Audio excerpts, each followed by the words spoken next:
ଜାତୀୟ ପିତା ମହାତ୍ମା ଗାନ୍ଧୀ ଏବଂ ପୂର୍ବତନ ପ୍ରଧାନମନ୍ତ୍ରୀ ଲାଲ ବାହାଦୁର ଶାସ୍ତ୍ରୀଙ୍କ ଜୟନ୍ତୀ ଉପଲକ୍ଷେ ଓଡ଼ିଶା ମେଡିକାଲ କର୍ମଚାରୀ ସଂଘ ଝାରସୁଗୁଡ଼ା ଶାଖା ପକ୍ଷରୁ ଝାରସୁଗୁଡ଼ା ଜିଲ୍ଲା ମୁଖ୍ୟ ଚିକିତ୍ସାଳୟରେ ଝାରସୁଗୁଡ଼ା ମେଡିକାଲ କର୍ମଚାରୀ ସଂଘର ଜିଲ୍ଲା ସମ୍ପାଦକ ଦେବାନନ୍ଦ ବାରିକଙ୍କ ନେତୃତ୍ୱରେ ସାମାଜିକ କାର୍ଯ୍ୟକ୍ରମ କରାଯାଇଥିଲା। ଏହି କାର୍ଯ୍ୟକ୍ରମରେ ପ୍ରଥମେ ଜାତୀୟ ପିତା ମହାତ୍ମା ଗାନ୍ଧୀ ଏବଂ ପ୍ରଧାନମନ୍ତ୍ରୀ ଲାଲ ବାହାଦୁର ଶାସ୍ତ୍ରୀଙ୍କ ଫଟୋଚିତ୍ରରେ ପୁଷ୍ପମାଲ୍ୟ ଦେଇ ସ୍ମୃତିଚାରଣ କରିବା ସହ ବୃକ୍ଷରୋପଣ କରାଯାଇଥିଲା। ରକ୍ତଦାନ ଏବଂ ମୁଖ୍ୟତଃ ଅସହାୟ ରୋଗୀଙ୍କ ସେବା ନିମନ୍ତେ ଅସହାୟ ରୋଗୀଙ୍କ ସମସ୍ତ ସେବା କାର୍ଯ୍ୟ ଦାୟିତ୍ୱ ଝାରସୁଗୁଡ଼ା ମେଡିକାଲ କର୍ମଚାରୀ ସଂଘ ଗ୍ରହଣ କରିବ ବୋଲି ଲିଖିତ ଭାବରେ ଜିଲ୍ଲା ମୁଖ୍ୟ ଚିକିତ୍ସାଧିକାରୀଙ୍କୁ ଲିଖିତ ଭାବରେ ଜଣାଇଥିଲେ, ଯଦ୍ୱାରା ଜିଲ୍ଲା ମୁଖ୍ୟ ଚିକିତ୍ସାଳୟରେ ଥିବା ଲାବାରିସ୍ ୱାର୍ଡରେ ଥିବା ରୋଗୀଙ୍କ ବାଳ ଦାଢ଼ି କାଟି ତାଙ୍କୁ ସଫାସୁତୁରା କରି ନୂତନ ବସ୍ତ୍ର ପ୍ରଦାନ କରାଯାଇଥିଲା। ଏହି କାର୍ଯ୍ୟକ୍ରମରେ ବିଶେଷଜ୍ଞ ଡାକ୍ତର ସୁରେନ୍ଦ୍ର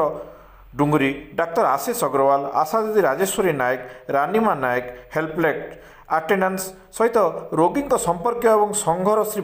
ଦେବାନନ୍ଦ ବାରିକଙ୍କ ବ୍ୟତୀତ ସହ ସମ୍ପାଦକ ଇନ୍ଦିରା ତନ୍ତୀ, ସୁମନ୍ତ ସାହୁ, ଜଗଦୀଶ ସିନ୍ଦ୍ରିଆ, ଭଗବତୀ ମେହେର, ଅରବିନ୍ଦ ଏକାଙ୍କ ସହିତ ଅନେକ କର୍ମଚାରୀ ଉପସ୍ଥିତ ଥିଲେ।